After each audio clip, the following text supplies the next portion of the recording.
Bonjour à tous, on vous retrouve donc pour faire un point sur le Covid. Le but n'est pas de faire un état de l'art comme on a fait la dernière fois. Cette fois-ci, on vous propose de répondre à 10 questions qui reviennent très fréquemment, de façon très factuelle, sans faire une revue exhaustive de la littérature, mais afin de vous apporter un maximum de réponses en un minimum de temps. Donc les questions qu'on souhaite aborder aujourd'hui sont les suivantes. Comment est-ce qu'on doit réaliser un test de dépistage et chez qui? Que sait-on des tests diagnostiques actuellement en développement? Quelle est la prise en charge d'une personne Covid en ambulatoire? Que sait-on et où en est-on des traitements spécifiques Covid? Quel bilan fait-on chez une personne Covid plus hospitalisée?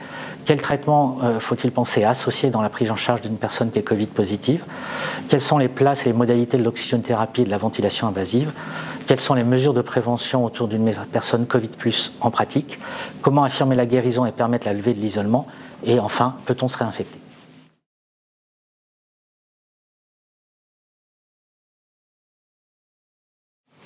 Alors, quelle est la stratégie actuelle de diagnostic?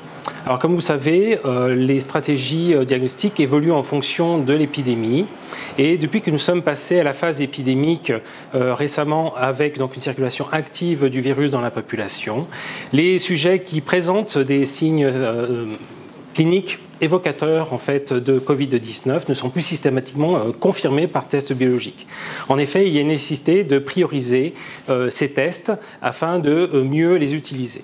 Alors, à qui ces tests sont en fait dévolus? Eh bien, la recherche du virus SARS-CoV-2 est priorisée tout d'abord pour des patients qui sont hospitalisés et qui présentent un tableau évocateur de Covid-19. Ceci, ça permettra de mettre en place des mesures d'isolement et d'hygiène pour éviter, donc, en confinant ces patients, éviter une diffusion, une persistance de diffusion donc, du virus à travers l'hôpital. Ensuite, il y a une utilisation de ces tests pour le suivi de l'expression virale. En effet, chez les patients graves qui sont en réanimation, on a besoin de suivre la cinétique virale, notamment pour guider le traitement et voir l'efficacité de ces traitements pour pouvoir avoir une prise en charge optimale de ces patients.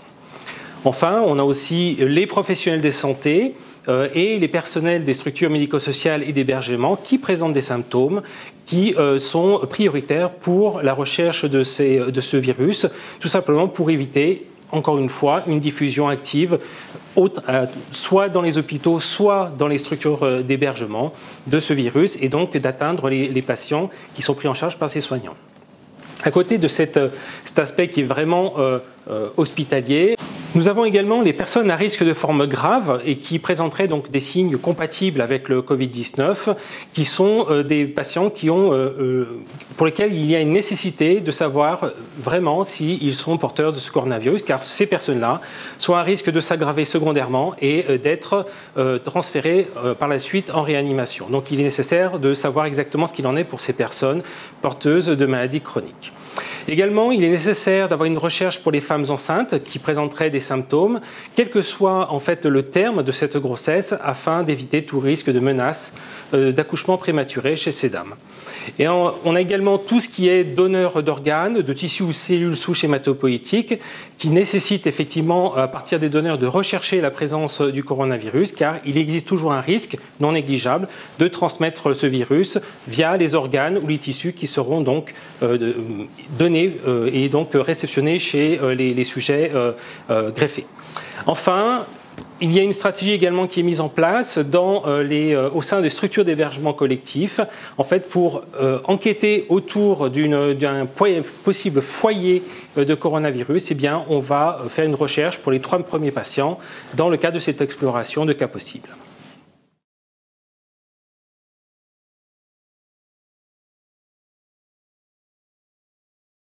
Alors, il y a 2 types de diagnostics qui s'opposent. Il y a tout d'abord, d'un côté, toutes les techniques de biologie moléculaire, qui sont des techniques qui visent à attester de la présence du virus chez un sujet, donc c'est-à-dire qu'il y a une infection en cours.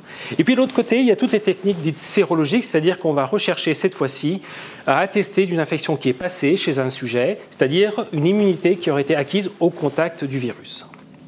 Alors tout d'abord, les techniques de biologie moléculaire. Alors, pour faire ces diagnostics par la biologie moléculaire, il y a un prélèvement qu'il faut privilégier, c'est le prélèvement nasopharyngé. Et il est très très important que la qualité du prélèvement soit au rendez-vous, car le risque majeur, c'est d'avoir un risque de faux négatif. Pour ça, il est recommandé de suivre notamment une vidéo qui a été faite par New England Journal of Medicine en 2009, qui montre comment faire un prélèvement optimal, très profond, au niveau de la sphère nasopharyngée, grâce à des écouvillons très très longs et qui permettra de récupérer du matériel cellulaire. D'autres prélèvements peuvent être utilisés, les liquides de lavage broncho-alvéolaire, également des crachats profonds s'ils sont bien faits, et également des aspirations trachéales protégées. Alors, ces techniques de PCR qui visent à détecter le génome viral de SARS-CoV-2 sont des techniques qui sont très coûteuses en temps et très coûteuses en ressources. Les techniques classiques que nous utilisons sont effectivement très chronophages. On peut compter environ 5 heures de technique avec une grande partie de traitement qui reste quand même manuel. Et on peut espérer faire entre 200 et 800 tests par jour. Tout dépend en fait de la structure. Ici à Dijon, on peut aller à peu près jusqu'à 350 tests sur une période de 12 heures.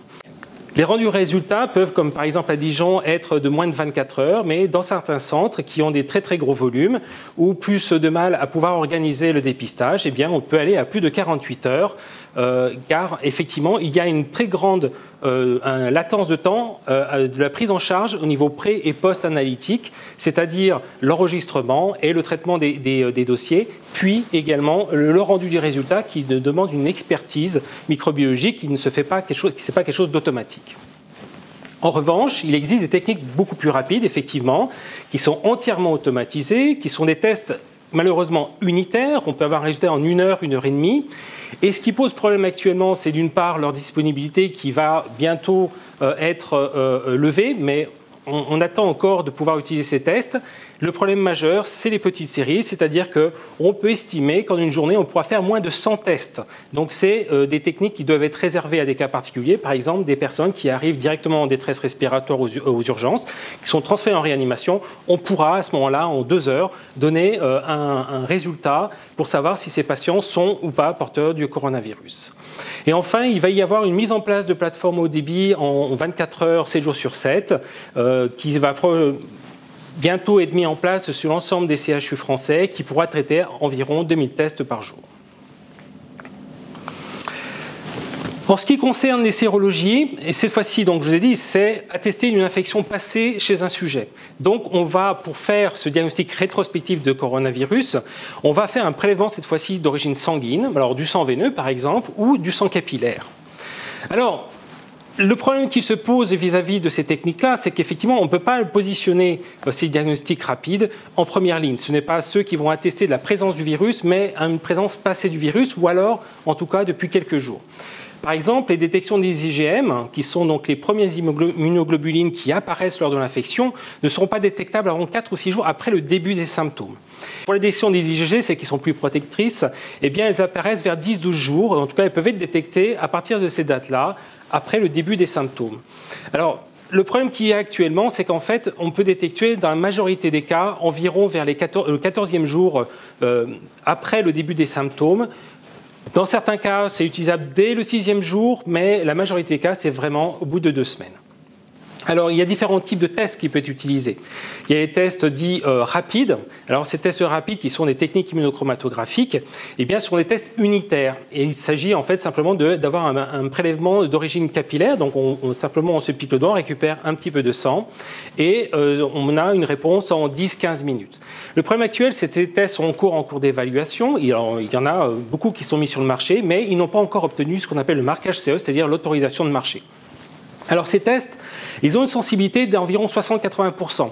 Ils sont très spécifiques, 90 à 100%, mais sa sensibilité fait qu'on peut avoir d'un côté une très bonne valeur prédictive positive et une valeur prédictive négative, c'est-à-dire la capacité de dire que quelqu'un est négatif, qu'il est vraiment négatif, c'est-à-dire qu'il n'a pas rencontré le virus. Là, on est environ à une valeur prédictive qui tourne aux alentours de 80%. Donc, dans un cas sur 5, on ne sera pas capable d'assurer que la personne n'a pas été en contact vis-à-vis de ce virus. Il y a d'autres tests qui sont en développement, qui sont ceux-ci, cette fois-ci, beaucoup plus automatisés. D'abord sur des techniques de plaques. On peut faire jusqu'à 96 échantillons en même temps. Et ce que nous attendons, c'est également des techniques automatisées qui permettraient de faire du haut débit sur nos machines, telles qu'on fait pour tous les autres types de sérologie.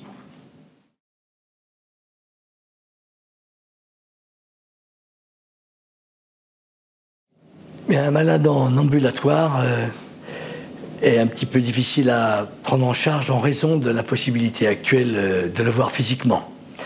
Donc cela a été substitué par les télécommunications, qui est un pis-aller qui peut être très utile. Se pose vraiment la question des personnes totalement isolées, pour laquelle un suivi quotidien est absolument nécessaire, au moins au-delà du 10e jour, puisque c'est certainement le 8e, 10e jour, la période charnière où les personnes, notamment âgées, peuvent se dégrader. En présence de personnes à la maison, bien évidemment, il y a le risque de la contamination des personnes qui accompagnent. Donc il faudra bien se garder d'une contamination d'un asthmatique, d'une BPCO ou d'un sang cardiaque. Alors cette surveillance améliorée par l'entourage ne doit pas lever la garde et on doit avoir des nouvelles au moins tous les 2-3 jours. Peut-être peut-on ajouter que ces patients qui ont de la fièvre, qui sont très fatigués par moments, qui ont des courbatures, ont parfois aussi d'autres troubles tensionnels, confusionnels et aussi des troubles du goût qui peuvent les précipiter dans une déshydratation, voire même un amaigrissement un peu trop prononcé. Donc tous ces petits signes, c'est peut-être difficile à détecter par téléphone ou éventuellement par la télévision, mais c'est certainement à rechercher pour poser l'indication d'un support, pas forcément hospitalier, mais d'un support, d'un passage infirmière, d'une perfusion par exemple. Bien évidemment, tout est centré sur le besoin en oxygène et les signes les plus simples, la vitesse le rythme respiratoire, la sensation d'étouffer, les douleurs thoraciques, certainement sont des signes d'appel qui doivent apporter un complément, peut-être par une visite, peut-être par une infirmière, peut-être même par le passage du SAMU qui pourra évaluer éventuellement hospitaliser les patients. En ce qui concerne les traitements, il n'y a pas bien grand-chose à faire d'autre à domicile que de vérifier que les gens mangent et boivent. Et qu'ils n'oublient pas les autres médicaments, notamment le diabète, même s'ils ne mangent pas trop. Les autres traitements, dits spécifiques, pour le moment, n'ont pas leur place à domicile.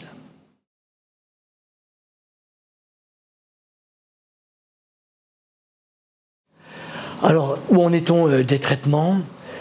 Nous n'avons guère avancé de ces dernières semaines, puisque toutes les hypothèses sont la source de travaux. Ces travaux sont extrêmement nombreux. Dans tous les pays du monde, il y a des propositions d'essais thérapeutiques, vaccinaux. En France, c'est particulièrement le cas, puisqu'il y a plusieurs dizaines de protocoles qui ont eu l'autorisation et certains sont en cours d'autorisation. Alors, quelles sont les grandes voies ? La première grande voie, c'est d'avoir une action antivirale spécifique. Donc il y a de nombreuses molécules qui sont testées. Certaines sont déjà en essai clinique, comme le remdesivir par exemple, mais d'autres qui cherchent à toucher la protéase du virus. Il y a d'autres sites, comme par exemple les antifusions ou encore les inhibiteurs de RNase. À côté de ces actions spécifiques, il y a les actions sur à la fois le virus et l'hôte, c'est-à-dire les malades, comme c'est le cas des interférons ou éventuellement de l'hydroxychloroquine, voire même de la chloroquine. Il y a d'autres molécules, bien évidemment, qui sont testées ou d'autres approches, comme celle pour les malades très graves et exceptionnels des cellules souches, ou encore de l'immunothérapie avec l'administration de sérum ou de plasma de patients convalescents, comme cela a été testé en Chine et un essai devrait voir le jour en France bientôt. Il est bien difficile de savoir quelles seront les molécules, les attitudes qui vont sortir du chapeau. Pour le moment, nous n'avons pas d'autre choix que d'attendre. Les traitements compassionnels n'engagent que la responsabilité de ceux qui les prescrivent en prenant bien garde des effets adverses éventuels. Et cette compassion ne doit pas être confondue avec croyance, par exemple.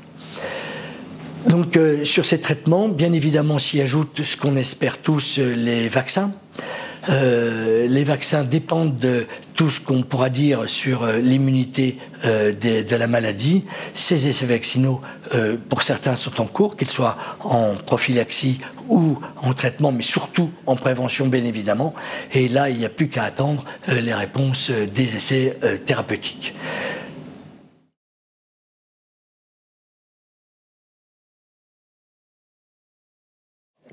Quel bilan réalisé chez une personne hospitalisée avec une suspicion d'infection à Covid-19 ou une infection confirmée? Une numération formule sanguine simple, et il est bon de rappeler que la maladie Covid-19 se présente souvent par une lymphopénie isolée. On peut observer une augmentation du taux de neutrophile, et d'ailleurs, cette augmentation du taux de neutrophile, ou plutôt le ratio neutrophile sur lymphocyte, lorsqu'il augmente, est associé à une certaine gravité, comme le montre cette méta-analyse d'études chinoises déjà disponibles.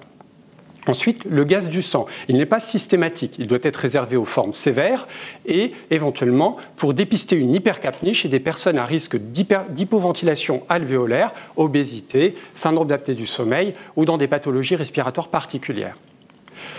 Ionogramme sanguin, créatininémie, transaminase. Alors il est bon de rappeler que la maladie Covid-19 n'est pas seulement qu'une maladie respiratoire et qu'il est parfois observé des atteintes à distance, en particulier des insuffisances rénales aiguës et parfois aussi des augmentations des transaminases. Et que ces anomalies d'ailleurs sont associées souvent à une certaine gravité. Alors, ensuite, un point qui est très important, le bilan de coagulation. De façon simple, TP-TCA fibrinogène et éventuellement pour les formes les plus sévères, des dimères. Alors pourquoi cela? Il est mis en évidence au cours de la maladie Covid-19 des tableaux de coagulopathie biologique, augmentation des D-dimères, du TCA, diminution du fibrinogène, des plaquettes, et que certaines de ces anomalies sont d'ailleurs associées à la gravité. Alors, quelle est la signification clinique de tout cela? Eh bien, il a été observé une fréquence accrue de thrombose, en particulier des embolies pulmonaires, mais ça, c'est des données que nous connaissions déjà de tableaux de grippe grave ou de syndrome de détresse respiratoire aiguë, où l'on observe parfois des embolies pulmonaires. Un bilan cardiaque paraît à proposer systématiquement électrocardiogramme, troponinémie et dans certains cas éventuellement le NT-proBNP.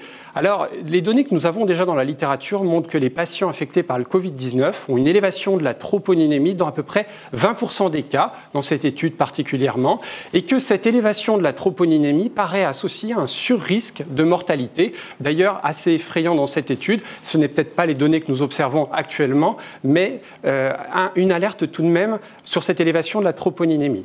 Alors, comment expliquer cela? Eh bien, dans ces études, les patients qui ont cette augmentation de la troponinémie sont souvent des personnes âgées, avec des facteurs de risque cardiovasculaires, dans 60% des cas, et qu'elles peuvent décompenser à l'occasion d'une infection respiratoire, mais comme nous pouvons le voir aussi lors de la grippe ou d'autres pneumonies, eh bien, une pathologie de type cardiopathie ischémique.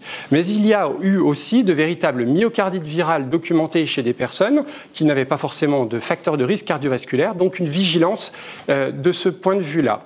Enfin, l'insuffisance cardiaque peut compliquer toute maladie respiratoire aiguë de type infectieuse, pneumonie, et donc être aussi vigilant, et un NT-proBNP peut parfois aider à faire la part des choses sur l'origine de la dyspnée. Enfin, un scanner thoracique non injecté est recommandé en première intention chez tout patient, puisque d'une part, il nous permet d'avoir des signes évocateurs de maladie Covid de façon très précoce, avant même le résultat des tests de biologie moléculaire, avec une sémiologie assez particulière, spécifique de la maladie, ces opacités en verre dépoli, assez périphériques, postéro-basales et parfois associées à de la condensation.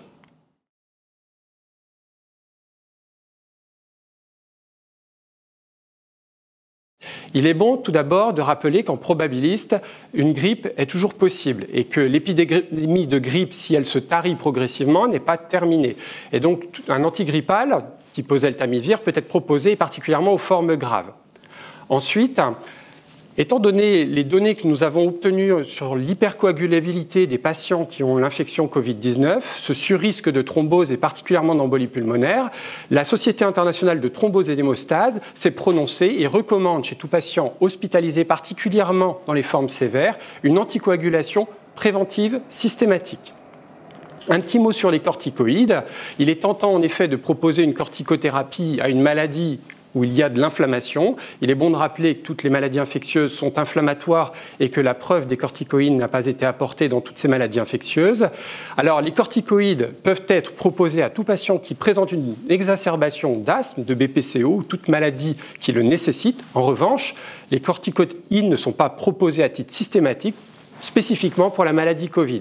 Et il est aussi bon de rappeler qu'au cours de l'expérience MERS coronavirus, SARS coronavirus, nous avons observé des clairances virales retardées chez les patients traités par corticoïdes, mais aussi des complications, un type de psychose, des compensations de diabète et d'autres complications. Il est aussi bon de rappeler qu'au cours de la grippe, la large méta-analyse a montré un surrisque de mortalité chez les patients traités par corticoïdes. Des études sont en cours pour répondre à cette question. Enfin, le traitement antibiotique, à la phase initiale d'une pneumopathie, il est toujours difficile de faire la part des choses entre une origine virale ou bactérienne, et particulièrement sur une forme grave, de proposer assez systématiquement une antibiothérapie. En revanche, chez une personne hospitalisée mais qui présente une forme non sévère et qui n'a pas de facteur de risque de gravité lié à cette pneumonie, un traitement symptomatique simple pourrait être proposé en l'absence de condensation alvéolaire particulièrement.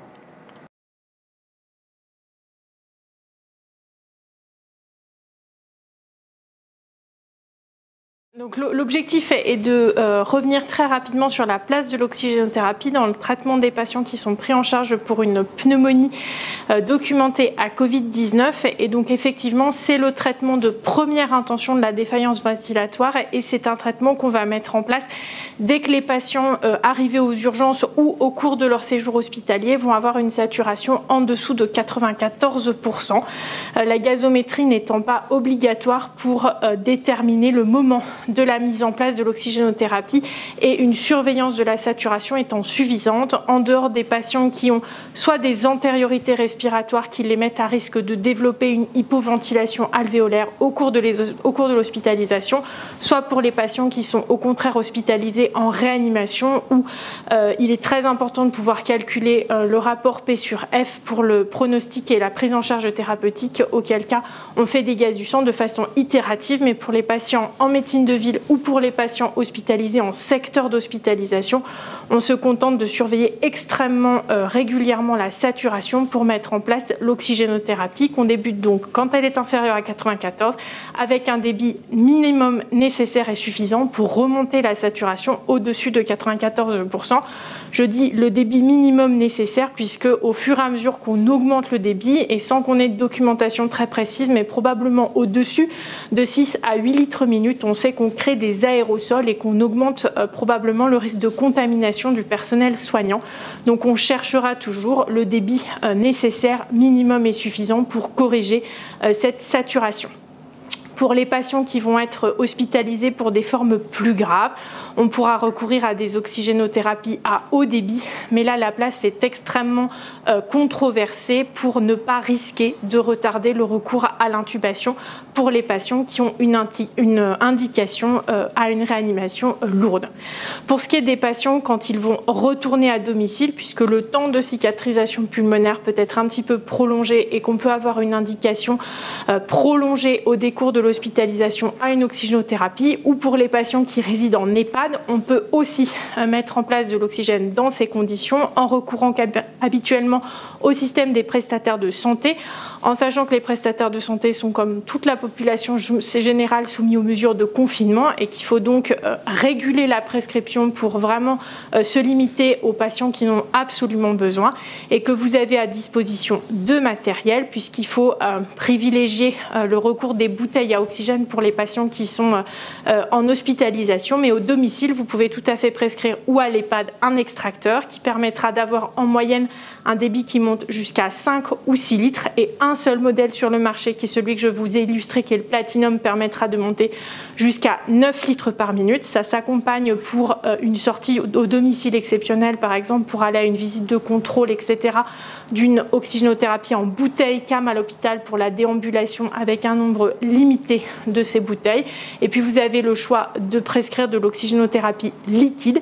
Cette oxygénothérapie liquide, elle permettra de monter de façon plus importante le débit d'oxygène, ce qui probablement n'a que peu d'intérêt en retour à domicile, puisque ce sont des patients qui vont mieux, et en EHPAD pour les risques de contamination du personnel, et surtout parce que ça nécessite une livraison régulière du prestataire qui du coup va être exposé tous les 7 ou tous les 15 jours au domicile des patients. Et donc ensuite, la deuxième question était donc de la place de la ventilation non invasive.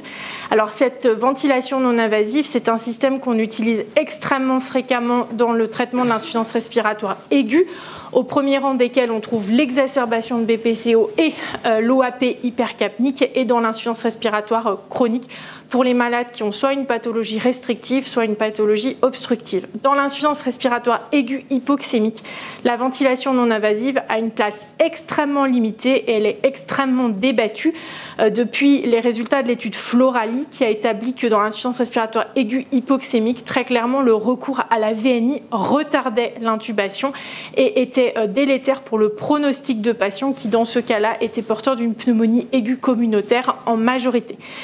On a considéré que ce schéma était valable pour les patients qui sont porteurs d'une pneumonie à Covid, et très clairement, la ventilation non invasive n'a qu'une très courte indication qui va être soit les patients qui sont pneumologiques, je dirais, soit atteints d'une pathologie comme la BPCO ou comme le syndrome obésité-hypoventilation et qui vont décompenser une hypoventilation alvéolaire à l'occasion du Covid sans avoir un tableau hypoxémique au premier plan. Et ces patients bénéficieront, comme en dehors du Covid, d'une ventilation non invasive. Et puis la deuxième indication, probablement, c'est les patients qu'on considérera comme à ne pas intuber, à qui on peut proposer, en complément de l'oxygénothérapie, une ventilation non invasive, en sachant que dans cette indication, il est très difficile en VNI d'obtenir, avec les matériels de domicile dont on dispose en secteur, une FiO2 suffisante. Elle sera limitée aux alentours de 40-50% de FiO2, donc bien inférieure à celle qu'on obtient quand on met un masque à haute concentration à 15 litres qui frôle les 100%. Et puis on a actuellement un débat dans la communauté pneumologique qui est la place de la CPAP. Comme on ferait de la CPAP de Boussignac pour un OAP, on pourrait essayer d'améliorer l'oxygénation des patients Covid avec un système de ce type, mais pour l'instant, la place n'est pas très clairement établie. Donc vous voyez que c'est une niche pour les patients Covid, et que pour les patients qui sont avec un niveau d'engagement maximal à réanimer, la ventilation non invasive n'a pas sa place, et qu'on discutera un passage en réanimation pour une oxygénothérapie à haut débit ou une intubation directement en fonction de la gravité du tableau et du degré d'engagement pour le patient, et que la VNI est donc très au second plan dans la prise en charge de cette pathologie. L'autre situation à laquelle vous pouvez être confronté, c'est quand même les patients qui ont une ventilation non invasive de façon habituelle et qui vont attraper malheureusement une pneumonie à Covid. Et pour ces patients-là, eh bien, il y a la nécessité d'adapter le circuit habituel, puisque sinon, vous le savez, l'air expiré sort par la fuite au niveau du masque, et le soignant qui vient prendre en charge le patient respire véritablement dans le flux du masque, avec un flux qui est augmenté aux alentours de 30 litres par minute pour une turbine habituelle, donc avec un risque d'aérosolisation et de contamination. Donc on a mis au point avec la Société française de pneumologie et le groupe de travail GAVO2 des procédures particulières pour adapter les circuits de VNI, pour filtrer au maximum l'air expiré, pour réduire au maximum le nombre de particules virales. Si vous êtes confronté à cette situation en urgence, le plus simple, c'est de mettre un masque chirurgical sur la VNI du patient au niveau de l'orifice des fuites du masque, et de contacter votre équipe pneumologique qui mettra en place la machine, le circuit et les filtres adaptés à la situation.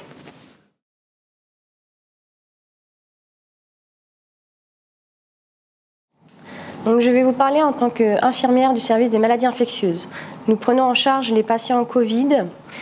Il faut, c'est pas en chambre d'isolement si possible ou en chambre simple. Au niveau de l'habillage, il faut respecter la procédure en commençant par le masque, Charlotte sur lunettes, sur blouse manche longue, imperméable, avec lavage des mains plus gants. Pour le déshabillage, il faut commencer par l'ablation de la blouse, puis des gants, se laver les mains, retirer les masques la Charlotte, et retirer en dernier le masque chirurgical. Nous ne mettons le masque FFP2 que pour les soins d'aérosol ou les soins d'aspiration auprès des patients. Cette procédure d'habillage ou de déshabillage prend, si elle est bien faite, dans les 5 minutes. Vous pouvez trouver ces procédures sur intranet. Pour toute question, le service d'hygiène est à votre disposition. Il ne faut pas oublier que pour ces patients en isolement, nous sommes le seul lien physique. Il ne faut donc pas avoir peur d'aller à leur proximité et à leur chevet.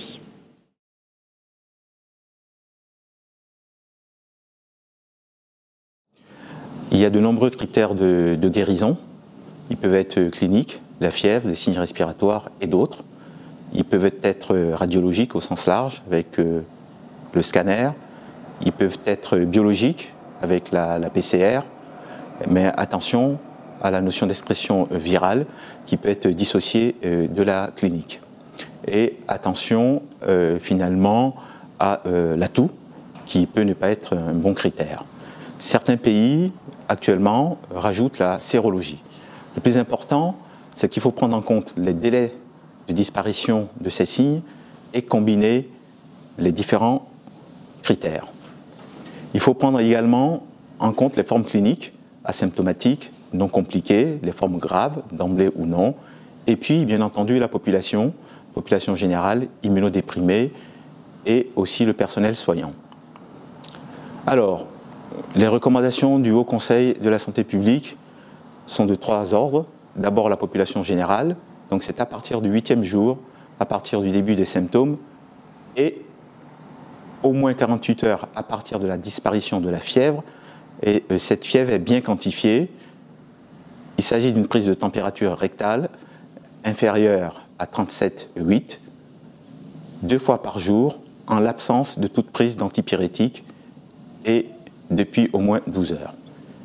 Ensuite, il faut rajouter une condition qui est au moins 48 heures à partir de la disparition d'une éventuelle dyspnée, également bien quantifiée avec la fréquence respiratoire. Là, la limite a été mise à inférieure à 22 au repos. La disparition de l'atout, on l'a déjà dit, ne constitue pas un bon critère, puisqu'on peut avoir par la suite une toux irritative au-delà de la guérison.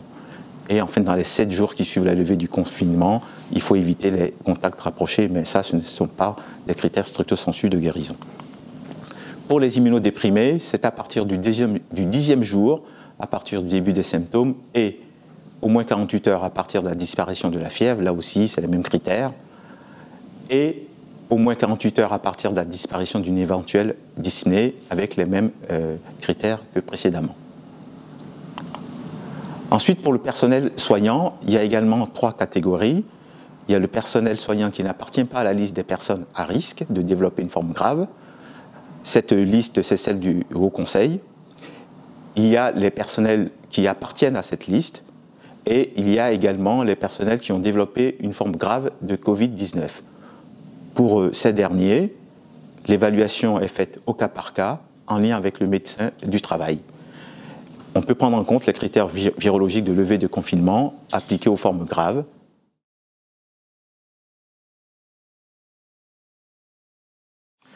Alors nous allons aborder maintenant la question de savoir si on peut ou non se réinfecter. Alors une première façon de répondre à la question, c'est de regarder les données cliniques. Une étude chinoise avait jeté le trouble, en ce sens que 14% des personnes qui sortaient de l'hôpital avaient de nouveau une PCR à distance. En fait, quand on regarde en détail les données de cette étude, on se rend compte que la plupart des cas correspondent à des excrétions prolongées qui avaient été mal interprétées du fait d'une PCR faussement négative et que notamment les gens âgés avec des comorbidités et des corticoïdes pouvaient excréter pendant très longtemps le virus et donc in fine il y avait très peu de réinfections et si on veut se rassurer par rapport à ça, on peut regarder aussi le reste de la littérature qui montre qu'il y a très peu de cas rapportés et publiés d'authentiques réinfections. Alors si on veut avoir des données immunologiques qui sont plus probantes, on peut regarder un papier qui est relativement ancien qui faisait référence à l'ancien SARS de 2003 qui montre dans un modèle cellulaire, on cherchait à infecter des cellules avec un virus et quand on mettait que le virus et les cellules ensemble, elles s'infectaient toutes et quand on mettait du sérum de patients, qui avait guéri. On se rend compte que pour un des coronavirus, un des deux qui était utilisé dans ces expériences, on avait une protection et que le virus n'infectait plus.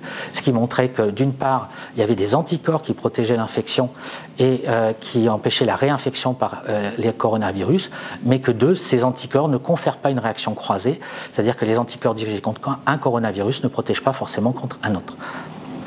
Alors, une donnée beaucoup plus récente qui concerne cette fois-ci le SARS-CoV-2, donc le responsable du Covid-2, qui a regardé est-ce qu'il y avait une relation entre certains anticorps dirigés contre certains antigènes très intéressants, que sont la NP et la RBD, la protéine de la spike protein, et qui montre très clairement qu'il y a une corrélation entre ces anticorps-là et la neutralisation du virus. Autrement dit, on est capable d'identifier des anticorps neutralisants du virus. Qui plus est, quand on regarde la cinétique de ces anticorps, on voit que ces anticorps neutralisants apparaissent dans le cours de l'évolution de l'infection à Covid à partir du 5e jusqu'au 10e jour.